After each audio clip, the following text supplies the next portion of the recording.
bulastugan, hindi malilimutan ang asaran na merong pikunan, lalo na rin ang unang niligawan, unang kabiguan. At dyan nasiseryoso ang usapan, ang pagdadamayan ng tunay at tapat na kaibigan. Kung mga buwan, kaibigan namang maaasahan. Oh, di na tayo pabata, edad may di nahahalata.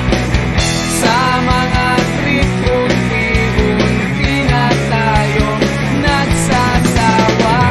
Pero kahit ganon, barkadang matatag hanggang sa ngayon.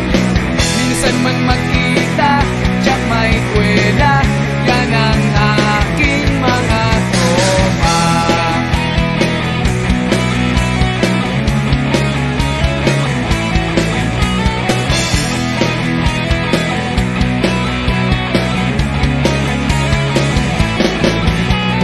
Inuman na pang magdamagan, minsan inaabot pa ng ayaan, na kung saan-saan, na para bang walang kinabukasan at kahantungan.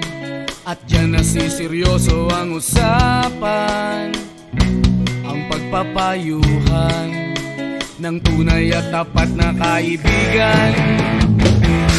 Kung mga baliw, kaibigan namang nakakaaliw.